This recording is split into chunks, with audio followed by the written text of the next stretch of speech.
Praise the Lord. இன்றைக்கு daily dose of divine சேனல்ல அப்போஸ்தலனாகிய யோவான் எழுதின 2ஆம் நிருபம் மற்றும் யோபு 18ஆம் அதிகாரமும் வாசிக்க கேட்போம்.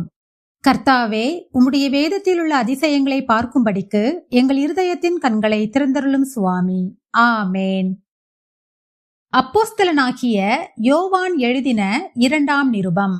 நமக்குள் நிலை நிற்கிறதும் என்றென்றைக்கும் நம்மோடு இருப்பதுமாகிய சத்தியத்தின் நிமித்தம் நான் மாத்திரமல்ல, சத்தியத்தை அறிந்திருக்கிற யாவரும் சத்தியத்தின்படி நேசித்திருக்கிறவளும் தெரிந்து கொள்ளப்பட்டவளுமாகிய அம்மாளுக்கும் அவளுடைய பிள்ளைகளுக்கும் மூப்பனாகிய நான் எழுதுகிறதாவது, பிதாவாகிய தேவனாலும் பிதாவின் குமாரனாயிருக்கிற கர்த்தராகிய இயேசு கிறிஸ்துவினாலும் கிருபையும் இரக்கமும் சமாதானமும் சத்தியத்தோடும் அன்போடும் கூட உங்களோடு இருப்பதாக. பிதாவினால் நாம் பெற்ற கற்பனையின்படியே உம்முடைய பிள்ளைகளில் சிலர் சத்தியத்திலே நடக்கிறதை நான் கண்டு மிகவும் சந்தோஷப்பட்டேன். இப்பொழுதும் அம்மாளே, நாம் ஒருவரிலொருவர் அன்பு கூற வேண்டுமென்று உமக்கு புதிய கற்பனையாக எழுதாமல் ஆதி முதல் நமக்கு உண்டாயிருக்கிற கற்பனையாக எழுதி உம்மை வேண்டிக் கொள்ளுகிறேன். நாம் அவருடைய கற்பனைகளின்படி நடப்பதே அன்பு. நீங்கள் ஆதி முதல் கேட்டிருக்கிறபடி நடந்து கொள்ள வேண்டிய கற்பனை இதுவே. மாம்சத்தில் வந்த இயேசு கிறிஸ்துவை அறிக்கை பண்ணாத அநேக வஞ்சகர் உலகத்திலே தோன்றியிருக்கிறார்கள். இப்படிப்பட்டவனே வஞ்சகனும் அந்தி கிறிஸ்துவுமாயிருக்கிறான். உங்கள் செய்கைகளின் பலனை இழந்து போகாமல் பூரண பலனை பெறும்படிக்கு எச்சரிக்கையாயிருங்கள். கிறிஸ்துவின் உபதேசத்திலே நிலைத்திராமல் மீறி நடக்கிற எவனும் தேவனை உடையவன் அல்ல. கிறிஸ்துவின் உபதேசத்தில் நிலைத்திருக்கிறவனோ பிதாவையும் குமாரனையும் உடையவன். ஒருவன் உங்களிடத்தில் வந்து இந்த உபதேசத்தை கொண்டு வராமல் இருந்தால் அவனை உங்கள் வீட்டிலே ஏற்றுக்கொள்ளாமலும் அவனுக்கு வாழ்த்துதல் சொல்லாமலும் இருங்கள். அவனுக்கு வாழ்த்துதல் சொல்லுகிறவன் அவனுடைய துர்க்கிரியைகளுக்கும் பங்குள்ளவனாயிருக்கிறான். உங்களுக்கு எழுத வேண்டிய காரியங்கள் அநேகம் உண்டு. காகிதத்தினாலும் மையினாலும் அவைகளை எழுத எனக்கு மனதில்லை. உங்களுடைய சந்தோஷம் நிறைவாயிருக்கும்படிக்கு உங்களிடத்தில் வந்து முகமுகமாய் பேசலாம் என்று நம்பியிருக்கிறேன். தெரிந்து கொள்ளப்பட்ட உம்முடைய சகோதரியின் பிள்ளைகள் உமக்கு வாழ்த்துதல் சொல்லுகிறார்கள். ஆமேன். யோபு 18ஆம் அதிகாரம். அப்பொழுது சூகியனான பில்தாத் பிரத்யுத்தரமாக, நீங்கள் எந்த மட்டும் பேச்சுகளை முடிக்காதிருப்பீர்கள்? புத்திமான்களாயிருங்கள், நாங்களும் பேசட்டும். நாங்கள் மிருகங்களைப் போல எண்ணப்பட்டு உங்கள் பார்வைக்கு தீர்ப்பானவர்களாயிருப்பானேன். கோபத்தினால் உம்மைத்தானே பீறுகிற உமது நிமித்தம் பூமி பாழாய் போகுமோ? கன்மலை தன்னிடத்தை விட்டு பேருமோ?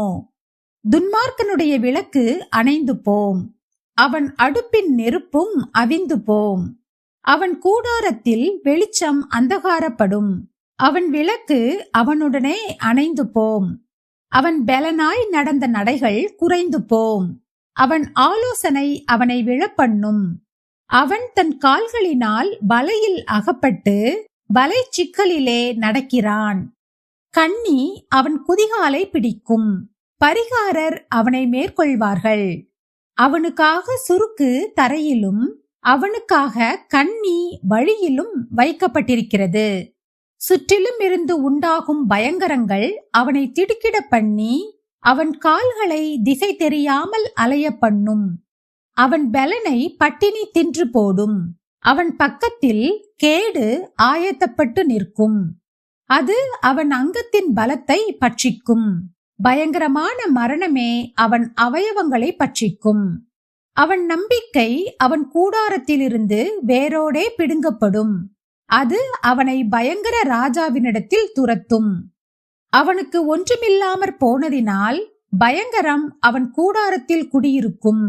கந்தகம் அவன் வாசஸ்தலத்தின் மேல் தெளிக்கப்படும்.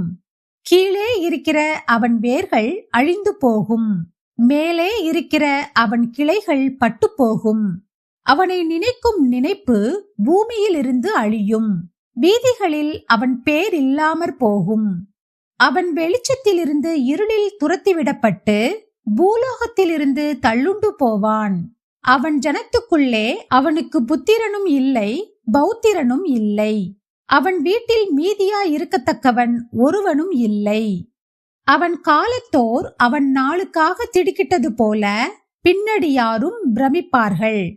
அக்கிரமக்காரன் குடியிருந்த ஸ்தானங்கள் இவைகள்தான். தேவனை அறியாமற் போனவனுடைய ஸ்தலம் இதுவே என்பார்கள் என்றான். நாம் ஜெபிப்போம். அன்பின் பரலோக பிதாவே, இந்த அருமையான காலை வேளையை தந்ததற்காக உமக்கு நன்றி ஏசப்பா. இந்த நாளிலும் நாங்கள் செய்ய போகிற ஒவ்வொரு காரியங்களையும் நீர்தாமே பொறுப்படுத்திக் கொள்ள வேண்டுமாறு ஜெபிக்கிறேன் அப்பா.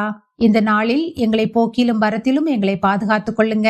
கையின் பிரயாசங்களை வாய்க்கச் செய்தருளும். கையிட்டு செய்கிற ஒவ்வொரு காரியங்களையும் ஆசீர்வதித்து கொடுத்துள்ள வேண்டுமாறு ஜெபிக்கிறேன் அப்பா. மீதியான நேரம் ஒவ்வொன்றையும் நீங்க பொறுப்படுத்திக் கொள்ளுங்க, வழி நடத்துங்க, ஆசீர்வதிங்க. இயேசு கிறிஸ்து மூலமாக ஜெபம் கேளும் எங்கள் ஜீவனுள்ள நல்ல பிதாவே, ஆமேன். என் ஆத்துமாவே கர்த்தரை ஸ்தோத்திரி, என் முழு உள்ளமே அவருடைய பரிசுத்த நாமத்தை ஸ்தோத்திரி. என் ஆத்துமாவே கர்த்தரை ஸ்தோத்திரி, கர்த்தர் செய்த சகல உபகாரங்களையும் மறவாதே. ஆமேன், ஆமேன். நாம் அடுத்த நாள் வேத வாசிப்பில் சந்திப்போம். God bless you.